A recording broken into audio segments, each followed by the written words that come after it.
Ngayong araw nga na ito mga kame, maipapakita ko nga sa inyo kung paano ko nga ginawa ang karakter ng BTS na si V. Yun nga ay si Tata. Kumuha nga ako diyan ng wire mga kamema at ipinorm ko nga lang ng heart. Yung pagkaka-form ng heart natin mga kamema ay hindi masyadong pantay dahil yun nga ang karakter ng BTS na si V. Since ito nga yung order ni customer ay tuwang-tuwa nga ako dahil paborito ko nga itong karakter na to dahil army din ako mga kamema at ang bias ko nga ay si V. Bago pa nga tayo kung saan mapunta mga kamema ay kumuha na nga ako diyan ng fuzzy wire at ikinakabit ko na nga doon sa dalawang wire na heart na ginawa ko.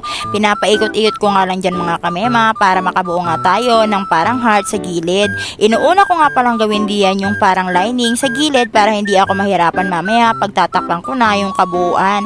Kinokonek ko nga lang dyan sa bawat wire at ayusin nyo lang na kamema para naman matakpan natin at wag natin hahayaan na magkaroon nga ng butas dahil pangit nga iyan kapag meron namang patsi-patsi o parang butas para hindi naman makita ang nasa loob. Pagkatapos yan mga kamema, makakabuo na nga tayo ng parang ganyan at ang gagawin naman natin ay lalagyan din naman natin yung pinakaibabaw niya para nga mabuo at magsilbi nga na parang mukha ni Tata. Sa paggawa naman dito sa bandang ibabaw mga kamema, ay inuna ko nga nilagyan ko nga muna ng pundasyon para mamaya sa pagkakabitan natin ng kulay pula o para sa pagiging buo ng ating mukha ay may makakabitan tayo o may makakapitan ng ating fuzzy wire dahil kapag hindi natin ito ginawa ay lulundo nga ito o bababa, hindi siya magiging matigas mga kamema at hindi natin mabubuo o mapuform nga na parang bulky o parang pabilog. After niyan mga kamema, ginawa ko na nga rin diyan yung kabila at makakabuo nga tayo ng ganitong pagkaka-heart.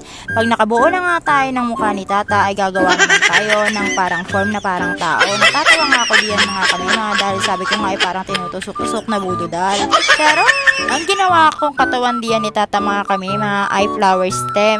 Tapos binalutan ko nga lang ng tissue para magkaroon naman ng laman sa loob at nilagyan ko na rin ng fuzzy wire. After ko maglagay ng parang kulay green na fuzzy wire ay binalutan ko na rin ng kulay blue dahil yun nga ang kulay ni Tata.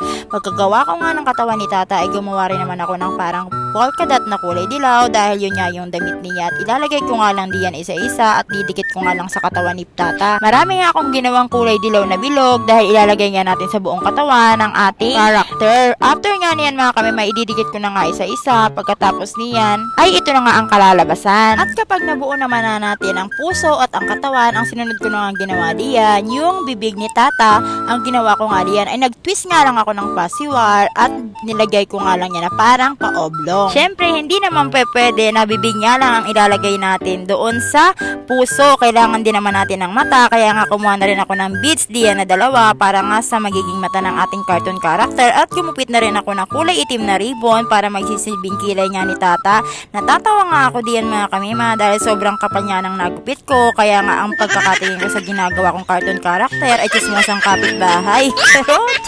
Charot. Pagkatapos nga niyan mga kamima ay kumuha na rin ako ng paper cup, yung medyo malaki nga ang kinuha ko dahil nga pagtatayuan nga ni Tata at magiging pundasyon nga niya. Kulay green yung ibinalot ko kasi nga para maging partner ng kulay blue at kulay dilaw para naman mas magandang tingnan kapag nga halimbawa nakatayo na siya doon sa stand niya.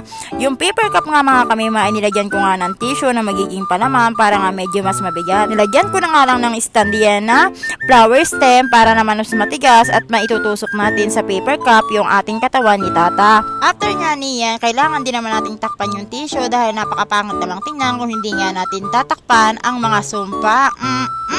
Kumuha na rin ako ng kulay violet na fuzzy wire dyan at itwinis ko nga lang ng ganyan para sa magiging lining nga ng ating paper cup at lalagyan ko nga ayan mamaya mga kamema ng parang lightning para naman mamaya ay parang nagdidisco si Tata sa ibabaw ng ating patungan. Nilagyan ko na nga rin ang pinakailalim para mas magandang tingnan at magmumukha nga siyang cupcake na nakapatong doon si Tata. After ko nga lagyan ng lining ang bawat gilid o mga edges ng ating paper cup o ng patungan ng ating cartoon character ay nilagyan ko na nga rin siya ng logo ng BTS. Ikakabitan ko na nga rin siya ng fairy light para naman para talagang totoong nagdidisco nga si Tata. Nilagyan ko pa ng panibagong twinis na fuzzy wire para nga maitago natin yung mga wiring ng ating fairy light. Pagkatapos niyan mga kamema, itutusok ko na nga diyan si Tata at ikinabat ko na nga rin yung magiging ulo niya. So yun lang mga kamema.